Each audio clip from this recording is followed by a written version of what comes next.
그때에 아말렉이 와서 이스라엘과 르비딤에서 싸우니라.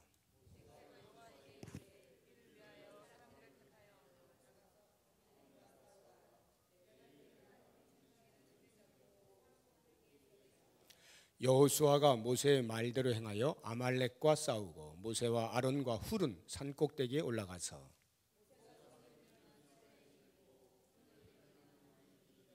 모세의 팔이 피곤함에 그들이 돌을 가져다가 모세의 아래에 놓아 그가 그 위에 앉게 하고 아론과 훌이 한 사람은 이쪽에서 한 사람은 저쪽에서 모세의 손을 붙들어 올렸더니 그 손이 해가 지도록 내려오지 아니한지라. 여호와께서 모세에게 이르시되 이것을 책에 기록하여 기념하게 하고 여호수아의 귀에 외워 들리라. 내가 아말렉을 없이하여 천하에서 기억도 못하게 하리라. 같이 읽습니다. 이르되 여호와께서 맹세하시기를 여호와가 아말렉과 더불어 대대로 싸우리라 하셨다 하였더라. 아멘. 네. 잘 아시는 사건이죠. 모세가 이스라엘 백성들을 애굽에서 인도해 내었습니다. 한 3개월 정도 지난 것으로 추정이 되는데 그 르비딤이라고 하는 곳에 도달을 합니다. 홍해를 건넌 후입니다. 홍해를 건너고 마라의 쓴물을 건너고 또 엘림이라고 하는 곳도 지나갑니다. 그리고는 이제 르비딤이라고 하는 곳에 이르게 되는데 그곳에서 또 물이 없어가지고 원망할 때 하나님께서 반석을 치라 해가지고 거기서 물이 나오지 않습니까? 그런 은혜를 경험하고 그 후에 그 르비딤에서 아말렉 족속이 전쟁을 하게 되는 것입니다. 그래서 최초로 이스라엘 백성들이 광야로 나와서 애굽에서 나온 이후에 처음으로 전쟁을 하는 사건이 바로 이 르비딤에서의 아말렉과의 전투입니다. 아시는 것처럼 모세가 산 꼭대기 올라가고 여호수아는 그 중에서 좀 건강해 보이는 사람들 데려다가 전쟁터로 나가죠. 산에서 모세가 하나님의 지팡이를 들고 손을 들면 밑에서 싸우고 있는 여호수아가 이기고 피곤해 가지고 내리면 아말렉 족속이 이기고 이것을 수도 없이 반복을 하는 것입니다. 모세가 사람인지라 아무리 들고 있으면 이긴다는 것을 알면서도 피곤하여 계속 들고 있질 못하죠. 그러니까 내려올 수밖에 없는 것이고 내려올 수밖에 없는 겁니다.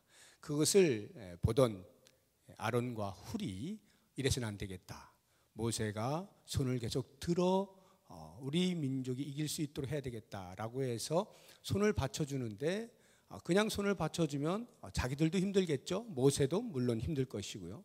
그러니까 자리를 깝니다. 돌을 가져다가 거기에 모세를 앉히고 이제 양쪽에서 한 팔씩 붙들고 있는 겁니다.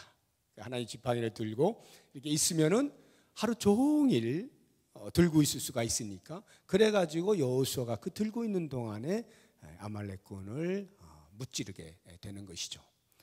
그렇게 이제 전쟁에서 첫 전쟁인데 승리를 하고 모세가 기쁜 나머지 제단을 쌓고 하나님께 이제 제사를 드리는데 그 제단의 이름을 여호와 니시라 이렇게 붙인 겁니다. 여호와 니시라는 말은 여호와는 나의 깃발이라 하는 뜻입니다. 이와 같은 이 사건이 이스라엘 백성들이 애굽에서 나와서 광야에서 첫 번 전쟁을 이렇게 승리로 이끌었다 라고 하는 것을 우리들에게 보여주기 위해서만 기록된 것은 아닙니다. 그것보다 훨씬 중요한 의미가 담겨 있어요. 그래서 오늘 우리가 이 시간에 이 사건을 좀 보려고 하는 것인데 그건 뭐냐 하면 우리 신앙인들은 그리스도를 믿게 되고 그리스도의 십자가의 은혜로 인하여서 사탄이 그리스도 앞에 무릎을 꿇고 역시 우리가 그리스도 안에 있을 때 사탄이 우리 앞에 무릎을 꿇는 인생으로 신분이 바뀌었어요. 그럼에도 불구하고 우리가 살아가는 신앙의 여정, 천성을 향해 지금 가고 있잖아요. 그 가고 있는 신앙의 여정은 그리 순탄치가 않습니다. 사탄이 완전히 전멸된 게 아니거든요. 여전히 으르렁거릴 수 있는 힘이 있는 것입니다. 부분 전투를 할 수 있어요.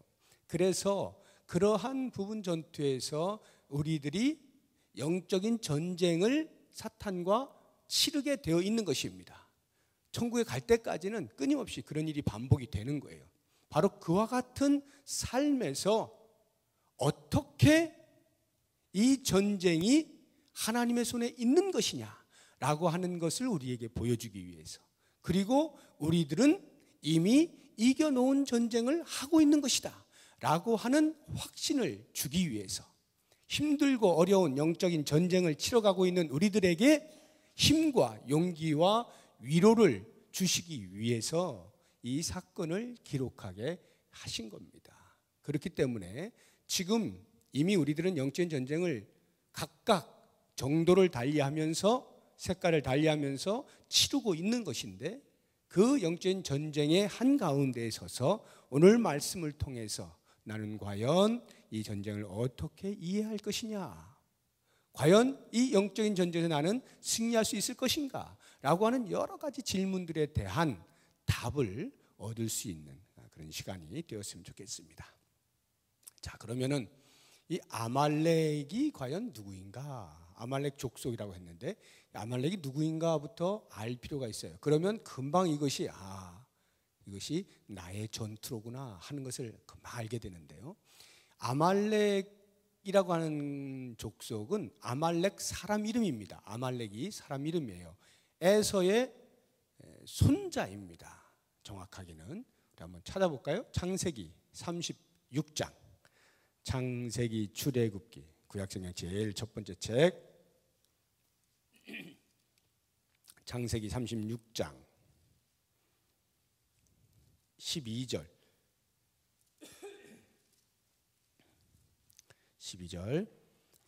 아직 못 찾으신 분은 들으시면 됩니다. 찾으시면 다 같이 시작. 에서의 아들 엘리바스의 첩 딥나는 아말렉을 엘리바스에게 낳았으니 이들은 에서의 아내 아다의 자손이며. 그래서 에서의 아내가 여러 명인데 그 가운데 아다라고 하는 아내에게서 낳은 아들이 엘리바스입니다. 그런데 이 엘리바스가 자기의 첩 딥나로부터 아말렉을 또 낳습니다. 그러니까 아말렉은 에서의 손자라고 하는 것을 알 수가 있고, 그러면 이 아말렉 족속이란 곧 에서의 집안이다, 에서의 가문이다 라고 하는 것을 금방 알 수가 있겠죠. 그러면 에서를 우리가 어떻게 이해할 것이냐, 뭐 다른 많은 것들이 있겠습니다만 아주 핵심적인 것 하나를 대라고 하면 에서는 장자의 명분을 팥죽 한 그릇에 팔아 넘긴 사람입니다. 이 말의 의미는 단순히 나 장자 그만할게 라고 하는 그 정도의 사건이 아니라 아브라함으로부터 내려와 이삭, 그리고 그 다음 대를 잇는 에서가 자기의 대를 빼버린 겁니다. 그런데 아브라함과 이삭으로부터 내려오는 그 대가 어떤 대냐 하면 한 씨를 품게 되는 것인데, 그 씨가 결국 나중에 보면 예수 그리스도이시거든요. 그러니까 예수 그리스도의 족보의 한 중앙에서 자기의 이름을 빼버린 겁니다. 그리스도의 족보란 구속사의 족보를 말하는 것입니다. 그런데 거기에서 자기를 뺐어요. 하나님의 구속사가 나는 필요 없다, 나는 하나님의 은혜를 입을 필요가 없다, 하나님의 구원 안에 들어올 필요가 없다라고 한 것이 장자의 명분을 판 망령된 행동인 것입니다. 이게 에서예요. 그런데 아말렉이 바로 그 에서의 가문이다 라고 하는 것이죠. 자, 그러면은 지금 이스라엘 백성들이 아말렉 족속과 싸웁니다. 이스라엘 족속은요, 야곱이 이스라엘로 개명되었잖아요. 그리고 그 야곱의 12 아들이 각각의 지파가 되어서 이스라엘 백성을 형성하지 않았습니까? 다시 말하면 지금 아말렉과 싸우고 있는 모세와 그 이스라엘 백성들은 전부 야곱의 자손입니다. 아브라함, 이삭, 그리고 예수 그리스도께로 가는 그 족보의 한 중간에 에서가 들어갔어야 되는데 에서가 아닌 차자 야곱이 들어가는 그 족보 안에 들어온 모세와 이스라엘 백성, 바로 이 둘의 충돌인 것입니다. 에서와 야곱의 싸움, 다시 말하면 신앙과 불신앙의 싸움입니다. 더 정확히 이야기하면 그리스도를 믿는 성도와 사탄이 싸우는 대결 구도가 바로 이 아말렉과의 전투다라고 하는 것을 우리가 알아야 하는 것이죠. 아말렉은 사탄을 상징하는 거예요. 자, 그렇다고 하면 이 사탄을 상징하는 아말렉이 이스라엘 백성과 어떻게 싸우는가 하는 것을 보게 되면, 오늘날 사탄이 우리 성도들에게 어떤 식으로 도전하는지, 어떤 식으로 위협하는지, 어떤 식으로 시비를 거는지, 어떻게 우리를 넘어뜨리려고 하는지를 대충 알 수가 있어요. 사탄이 아주 다양한 방법으로 우리를 넘어뜨리려고 합니다만, 이 아말렉군이 이스라엘 백성들이 한 것을 토대로 그 안에서만 한번 이해를 해보면 이런 것입니다. 지금 여기를 본문을 보시게 되면 8절에 17장 8절, 그때에 아말렉이 와서 이스라엘과 르비딤에서 싸우니라 해서 그냥 싸웠다는 말만 나오지 어떻게 싸웠는지를 기록하고 있지 않아요. 그런데 모세가 나중에 가나안 땅을 들어가기 직전에 모압 땅에서 글을 쓰면서 이 때의 사건을 회상하면서 아말렉에 대해서 이렇게 기술해 놓은 것이 신명기에 나와요. 그 신명기를 보면 아말렉군이 어떤 식으로 이스라엘을 공격했는지를 알 수가 있습니다. 25장 신명기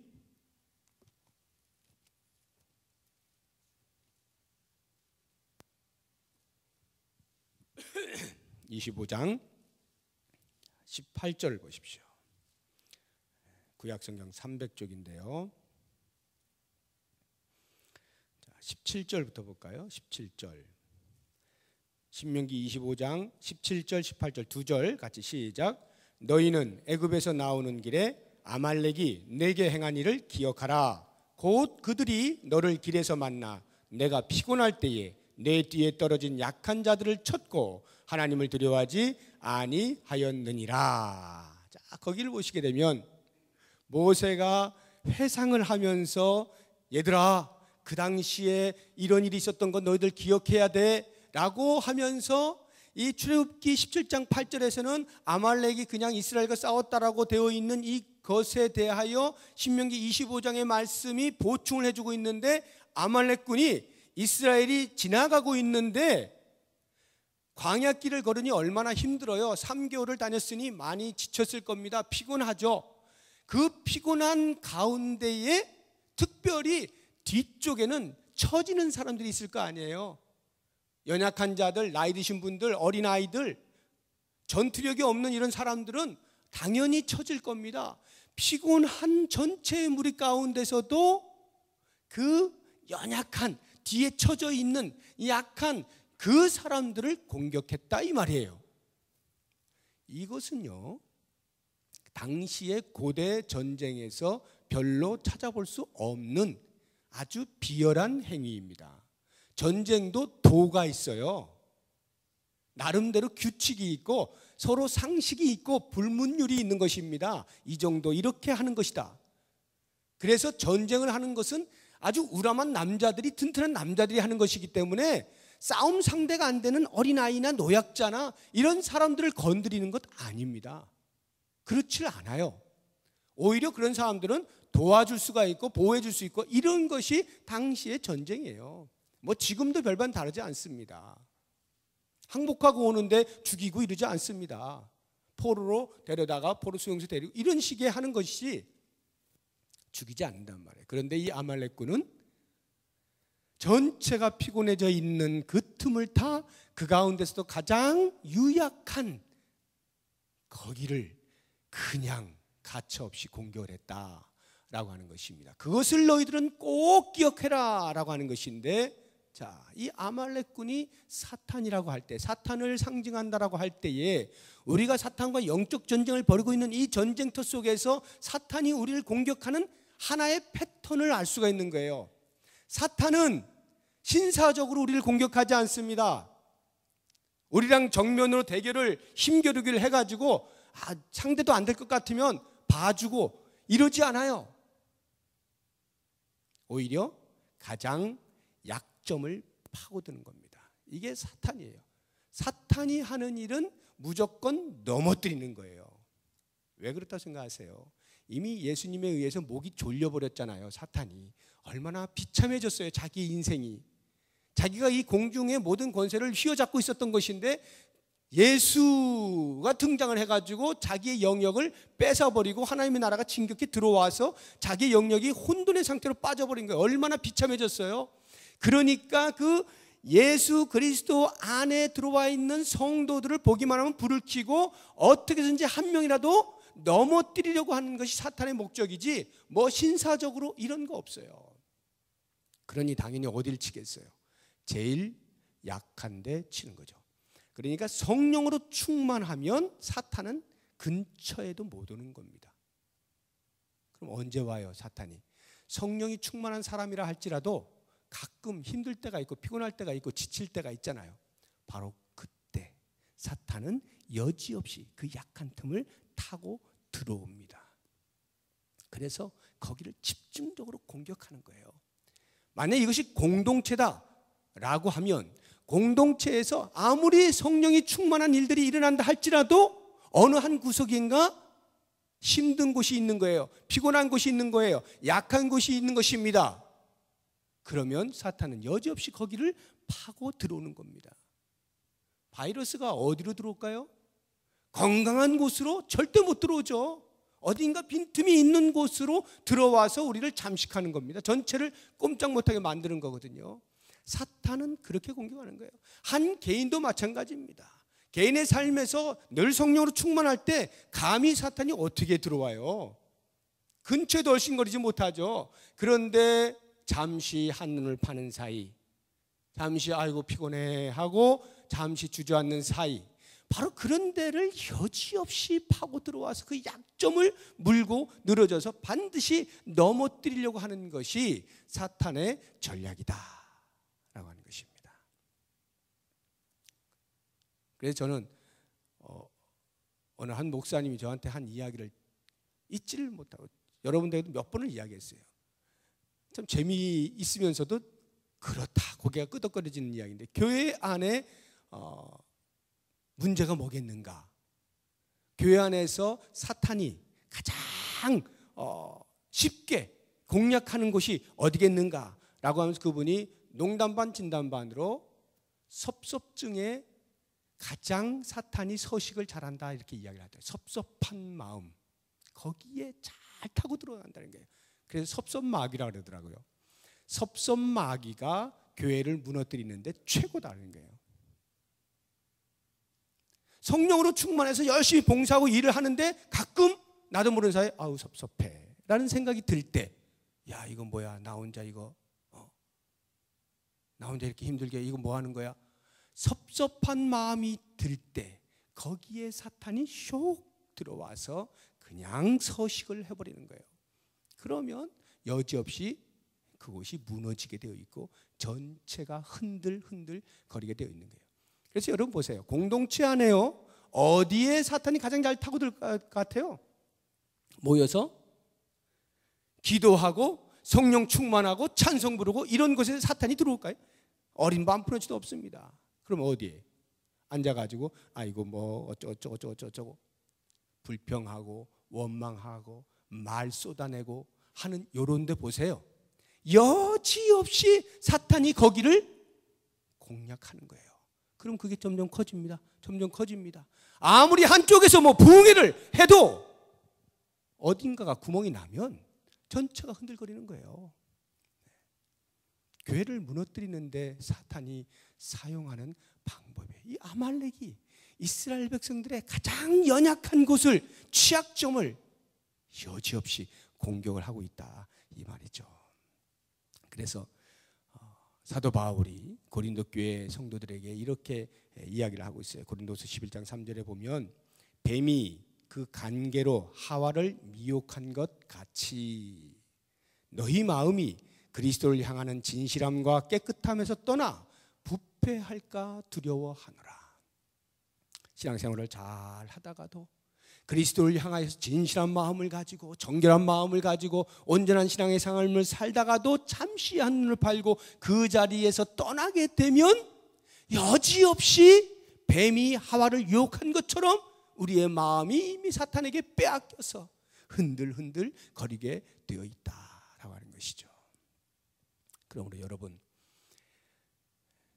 적을 알고 나를 알면 지피지기면 뭐라고요? 백전불태. 적을 알고 나를 알면 100번을 싸워도 위태로운 상황을 맞이하지 않는다 이 말이에요. 손자병법에 나오는 거죠.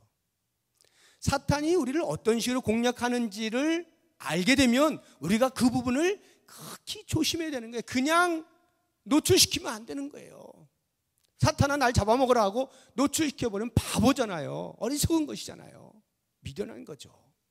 그러니까 사탄이 이런 식으로 공략하는구나 라고 하는 것을 깊이 인식하시고 내게서 또는 우리 공동체 안에서 그와 유사한 어떤 일이 일어나려고 할 때에 곧바로 이것이 사탄의 공격이다 딱 감지하시고 바로 방어벽을 칠 수가 있어야 한다라는 것입니다. 자, 그러면 어떻게 방어벽을 치는가? 어떻게 그런 영적인 전쟁에서 이길 수 있는가? 모세가 한 것이 여호수아로 하여금 나름대로 싸울 만한 사람들을 챙겨서 나가라. 아말렉군과 나가서 전면전을 벌여라. 직접 싸우는 겁니다. 그리고 자기는 대장인데 대장이 앞서 나가서 모범을 보여야지. 대장은 그냥 나는 산에 올라갈게 하고는 산으로 올라가는 거예요. 좀 그래 보이죠? 자기가 앞에서 진두지휘하고 이래야지 모든 용사들이 용기를 얻어가지고 같이 싸우는 거지 말이야. 자기는 산에 올라가고 우리만 나가라고. 이게 무슨. 그런데 모세는 아무튼 산으로 올라가는 겁니다. 하나님의 지팡이 하나 들고 산으로 올라가요. 여호수아야, 넌 열심히 싸워라. 나는 위로 올라간다. 그리고는 모세가 한 것이 그 지팡이, 하나님의 지팡이를 잡고 손을 지켜 들은 것입니다. 그런데 놀랍게도 이것이 올라가면 이기고 내려가면 지더라 이 말이에요. 이상하게도 저는 보통 이게 이제 이 주석가들이 대부분 이야기하는 것이 이게 이제 기도한 것이다라고 하는 거거든요. 뭐 당연히 맞는 말이고요. 이게 손을 드는 행위는 다 하나님을 향해서 기도하는 것을 표현하는 것입니다. 그러니까 이제 모세가 하나님께 기도한 것이다라고 하는 건데 왜 하나님의 지팡이를 들었을까? 이제 이게 제가 궁금하더라고요. 왜 하나님의 지팡이를 들고 그냥 기도해도 될 텐데. 그런데 보세요. 이 성경이 기록한 것이 하나님의 지팡이라고 말을 할 때 말이죠. 원래 그 모세 손에 들려진 지팡이는요. 그가 광야에서 미디안 광야에서 40년 동안 자기 장인 이드로의 양을 칠 때 사용했던 그 지팡이입니다. 그런데 이 지팡이가요. 하나님께서 모세를 쓰시기 위하여 지팡이를 통하여 기적을 일으키시지 않습니까? 지팡이를 던져서 뱀이 되게 하고 뱀꼬리를 잡았고 다시 지팡이 되게 하고 그 지팡이로 홍해를 가르고요. 그 지팡이로 반석을 쳐서 물을 내고요. 분명히 양을 치던 지팡이인데 하나님께서 그 지팡이를 사용하시니까 놀라운 기적이 나타나는, 그래서 그 지팡이를 하나님의 그 지팡이 이렇게 말하는 거예요. 모세가 하나님의 그 지팡이를 들고 손을 들어, 이 말은 기도하는 행위는 다른 그 무엇이 아니라 하나님의 능력을 구하는 것이다 이 말이죠. 이 싸움은 전적으로 하나님께 속한 것이다. 하나님이 이기게 하시면 이기는 것이고 하나님이 눈을 감으시면 질 수밖에 없는 것이다. 이것을 보여주는 것이 하나님의 지팡이를 들고 손을 드는 이 행위가 되는 것입니다. 자, 그렇다고 하면 하나님이 하시는 싸움이라고 할 때에 우리는 두 가지를 볼 수 있어야 됩니다. 하나는 여호수아가 자기 백성들을 이끌고 아말렉과 대처해서 직접 칼싸움을 하고 있는 전쟁의 그 그 자리를 전방이라 그러죠. 최전방에 있는 이 일과 산 꼭대기에 올라가서 기도하고 있는 영적 전쟁의 후방, 이 전방과 후방이 함께 지금 어우러져서 싸움을 하고 있는데, 전방에서의 싸움의 승패의 모든 여부는 후방에서 기도가 되고 있느냐 안 되고 있느냐로 결정이 되고 있다는, 바로 여기에 우리가 초점을 맞출 필요가 있습니다. 모세가 기도를 하면 전쟁을 이기고, 기도를 하지 않으면, 피곤해서 지쳐서 손을 내리면 전쟁에서 지고. 그래서 에베소서 6장에 보면 사도 바울이 에베소 교인들에게 이 때가 악하니까 너희들 하나님의 전신갑주를 입어 하고는 머리끝에서부터 발끝까지 쫙 전신갑주 입으라 그러잖아요. 구원의 투구를 쓰고 의의 흉배를 두르고 진리의 허리띠를 띠고 복음에 예비한 신을 신고 믿음의 방패를 들고 성령의 검 하나님의 말씀을 가지고 휘둘러라, 싸워라, 이렇게 이야기하고 나서 그 다음에 꼭 잊지 않고 붙인 것이 에베소 6장 18절의 말씀입니다. 제가 읽어드릴게요. 모든 기도와 간구를 하되 항상 성령 안에서 기도하고 이를 위하여 깨어 구하기를 항상 힘쓰며 여러 성도를 위하여 구하라. 하나님의 전신갑주를 다 입었어요. 그럼에도 불구하고 기도하는 일이 없으면 전신갑주 입은 것이 별 소용이 없는 거예요. 기도하는 것이야말로 전신갑주를 가장 효과적으로 나타낼 수 있게 해주는 강력한 무기다라고 하는 것을 가르쳐주고 있는 것입니다. 이 모세의 기도라고 하는 것이 바로 그것이에요. 어떻게 그 전방에서 가장 강력한 싸움이 일어날 수 있느냐? 그것은 기도가 있었기 때문이다. 그렇다고 하면 여러분, 어디가 진짜 전방입니까? 영적인 전쟁에서 진짜 전방은 어디입니까?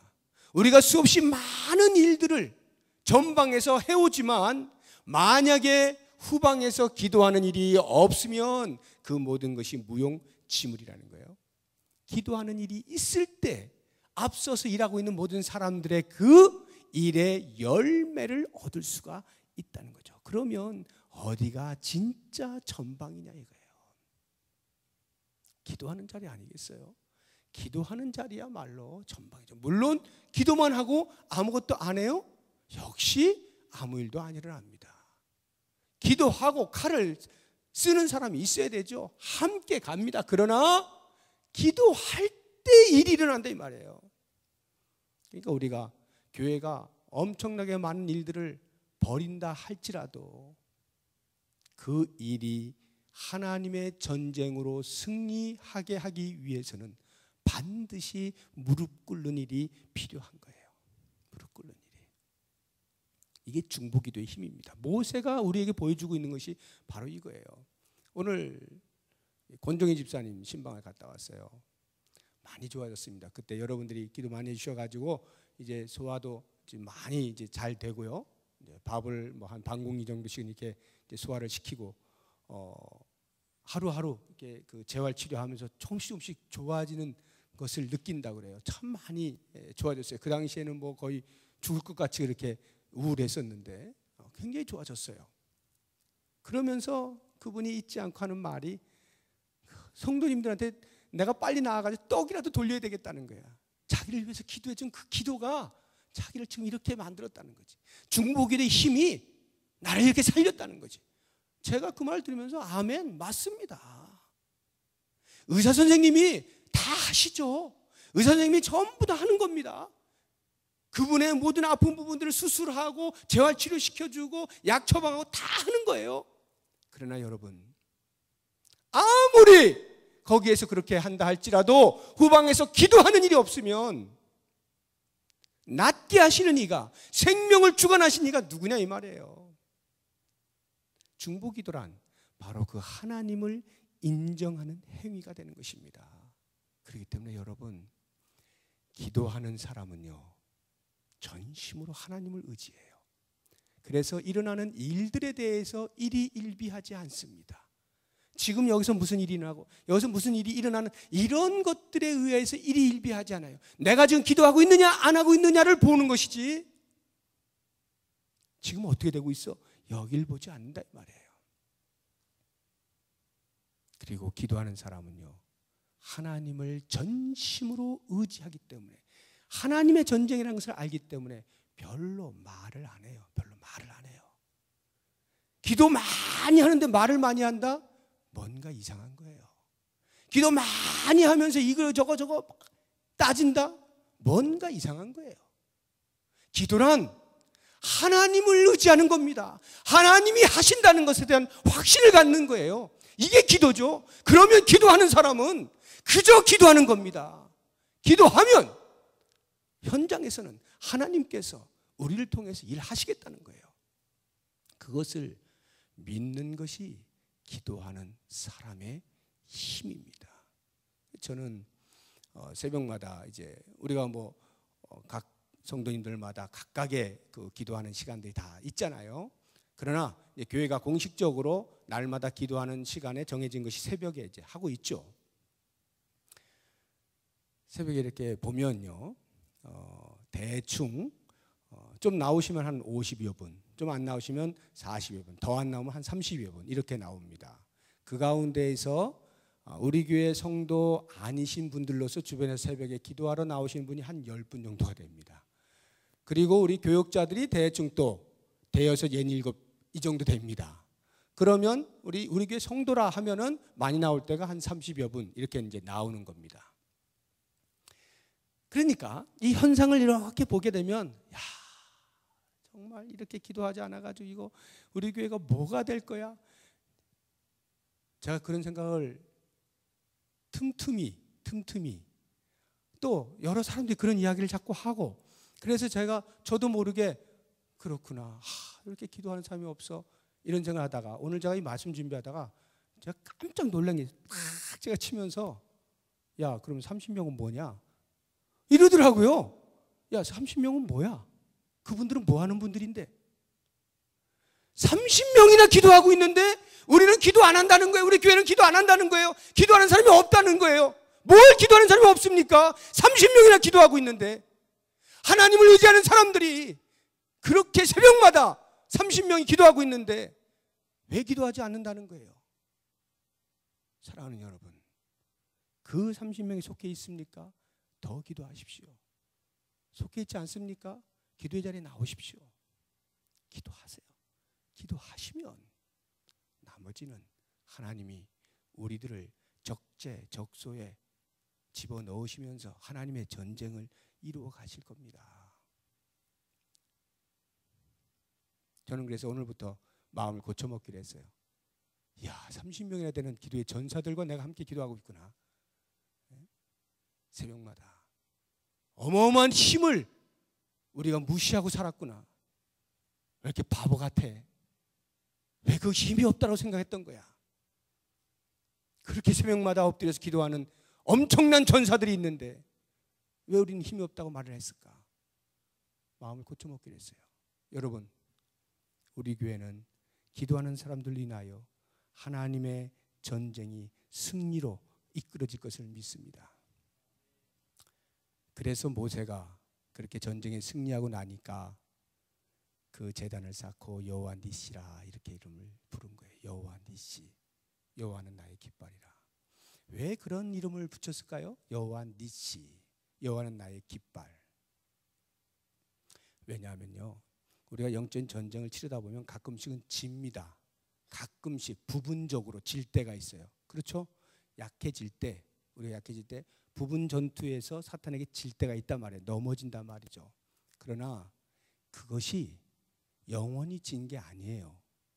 그래서 나는 끝났구나, 내 인생 끝났구나, 아, 이제 우리 교회는 끝나버린 거야. 그게 아닙니다. 왜요? 여호와의 전쟁이잖아요. 여호와의 전쟁이잖아요. 그래서 여호와께서 그 아말렉의 이름을 영원토록 지워버리겠다라고 말씀하시잖아요. 약속하시잖아요. 그 약속의 첫째 성취가 예수 그리스도의 이 땅에 오심 아닙니까? 그리스도께서 이 땅에 오셔서 사탄을 짓눌러 버렸잖아요. 하나님이 그 사탄의 세력들을 영원히 도만하시기 위한 첫 번째 약속의 성취로 그리스도를 보내주셨잖아요.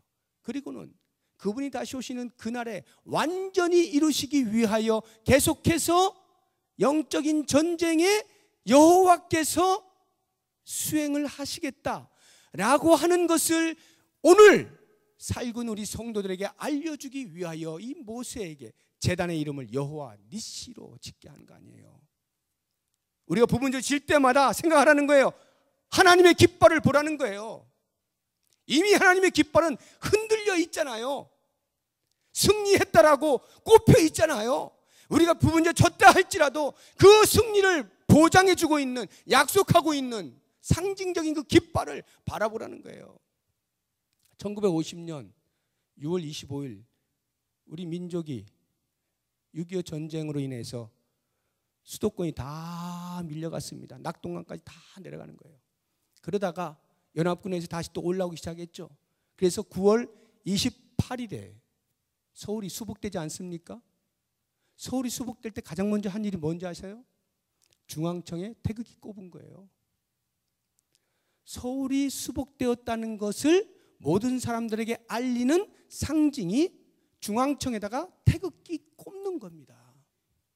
그러면 여러분 생각해 보세요. 태극기를 꼽았으면 전쟁이 끝났습니까? 1950년 9월 28일에 1952년에 끝났잖아요.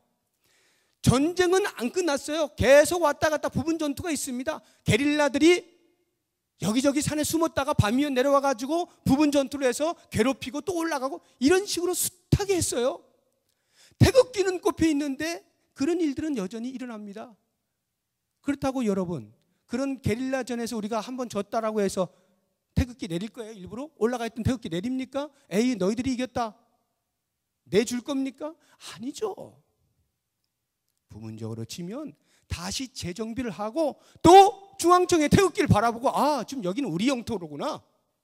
우리가 지금 점령한 곳이야. 힘을 내서 또 오는 것들을 대처하고 이렇게 하는 거잖아요.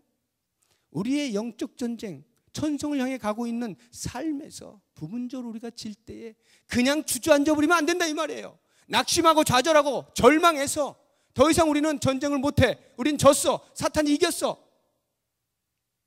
예수님께서 십자가에서 못 박혀 죽으신 것이 우리로 하여금 그렇게 나약한 고백을 하라고 돌아가신 게 아니죠. 오히려 사탄이야말로 아무리 날고 끼어도 너는 안 돼 라고 하는 것을 선포하신 게 그리스도의 십자가 아닙니까? 사망의 권세를 깨뜨린 것이 부활 아닙니까? 우리가 그 그리스도 안에 있는 자로서 영적인 전쟁을 치를 때에 때때로 우리가 실패할 때, 졌다라고 생각될 때 그것이 영원한 것이라 생각하지 마십시오. 그리고 여호와의 깃발 아래 모이세요. 여호와의 깃발을 바라보세요.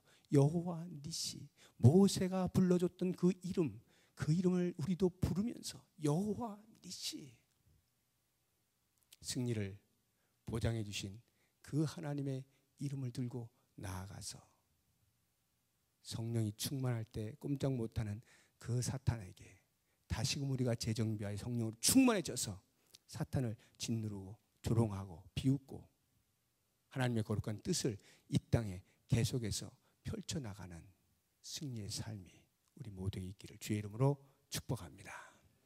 기도하겠습니다.